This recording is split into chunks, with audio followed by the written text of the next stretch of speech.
Opinion looming threat of a Third World War. By most accounts and developments, tensions in most parts of the world are currently at their peak. Conflicts in Europe, the Middle East and Asia show grave signs of escalating, suggesting the possibility of a Third World War taking place in the not-too-distant future. No real guesswork is required to identify the leaders responsible for these simmering and sudden conflagrations. 5 or 6 of them are prominent players, while the rest are possibly being assisted to manage their own region-wise or country-wise disputes by their more prominent counterparts. Currently, the prominent ones are Donald Trump, United States, Xi Jinping, China, Vladimir Putin, Russia, and Kim Jong-un, North Korea.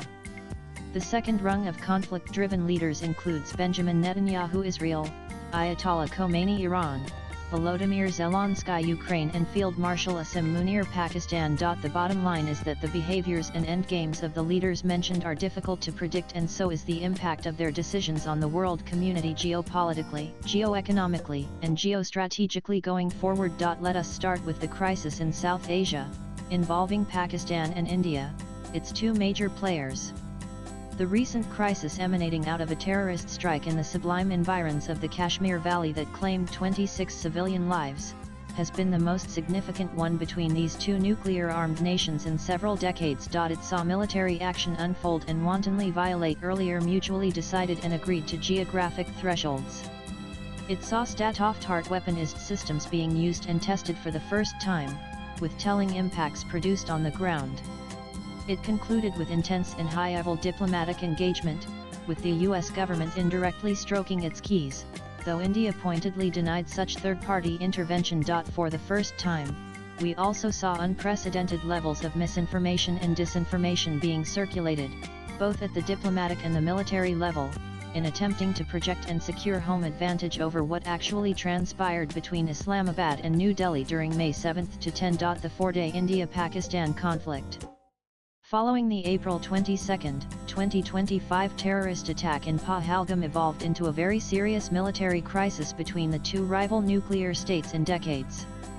Several military and political conclusions surfaced during and after the crisis, as for example, India demonstrated her ability to deliver precise standoff attacks across large parts of Pakistan on all 4 days of the conflict, particularly on May 7 and May 10. Pakistan, on the other hand, exposed its air defense vulnerability in the face of an Indian aerial attack.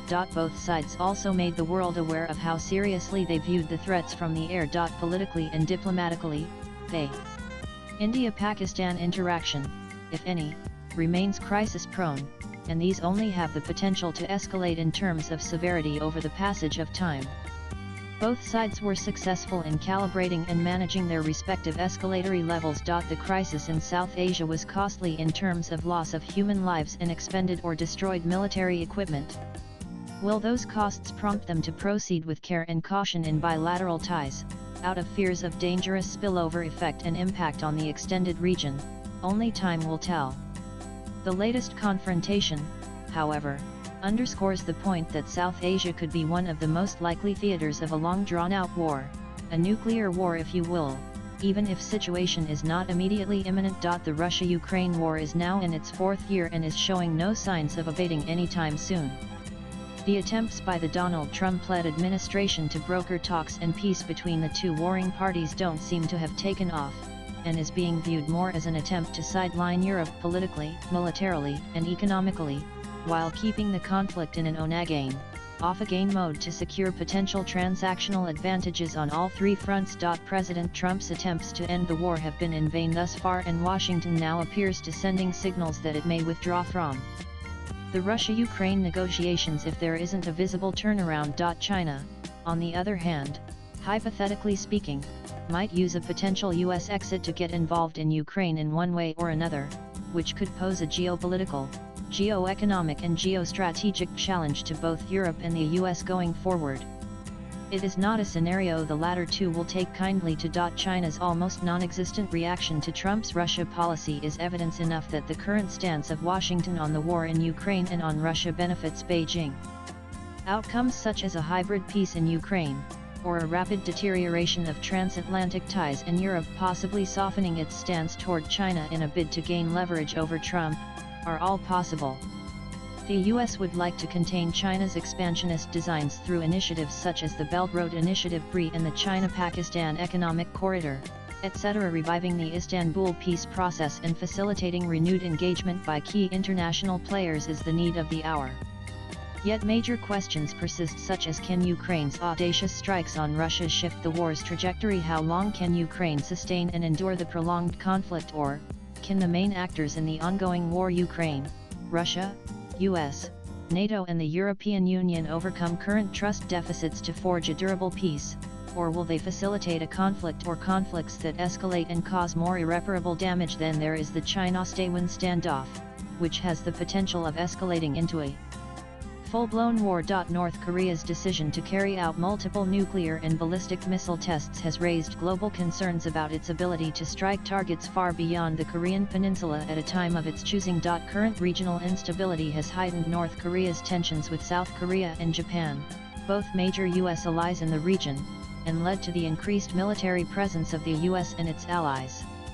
The international community has responded with sanctions and diplomatic efforts to curb North Korea, but these efforts have faced challenges, including China's reluctance to enforce sanctions on North Korea. The crisis carries a risk of escalation, with North Korea's provocative actions and rhetoric raising the possibility of enhanced military conflict. Israel's attack on Iran to neutralize the latter's nuclear capabilities seems to project a larger objective: a change of regime in Tehran. If media reports coming out of Iran are to be believed, most Iranians are unhappy with the state of the economy, the lack of freedom of speech, women's rights, and minority rights. The June 13, 2025 aerial strikes have claimed the lives of the commander of the Iranian Revolutionary Guard Corps (IRGC), the Chief of Staff of the Armed Forces, and many other high-ranking IRGC chiefs. Iran has retaliated, striking at what it claims are dozens of targets, military centers, and air bases in Israel. A chain reaction has started and it is unclear where it might lead. Backed by the US, Israel could engineer a regime collapse in Iran. This could mean a population of 90 million descending into chaos, and if that were to happen, the impact on the rest of the Middle East would be massive. The exiled opposition Mujahideen Khalq, which supports the overthrow of the Islamic Republic of Iran, is getting increasingly active, as is the exiled Iranian Crown Prince Reza Pahlavi. There are other political forces as well, from those who want to establish a secular democracy to those who seek a parliamentary monarchy, and so on. What would Iran's endgame be? As it does not have many, the US is keen that Tehran restart negotiations for peace and de-escalation, which the latter currently views as a very tough choice to make, given that it would suggest surrender and defeat. Carrying out attacks against Israel suits it, but then it could invite further attacks by Israel. Iran would shy away from taking on the US in a conflict. The doomsday clock is ticking. Most of the countries at the center of various conflicts around the globe have nuclear weapons potential. There is a clear and present danger of these conflicts spilling over and crossing their respective boundaries, and escalating to parts of the world that are presently at peace. The negative fallout of artificial intelligence and climate change also have the potential to scale up the global conflict scenario to a point of no return. Swipe left for next video. However, we must remember that an escalatory war of any kind, if undertaken, needs to have public support and backing, and that is far from a given. The author is editor Brighter Kashmir, author, TV commentator, political analyst, and columnist. Views expressed in the above piece are personal and solely those of the author. They do not necessarily reflect NEWS18's views. Latest blogs.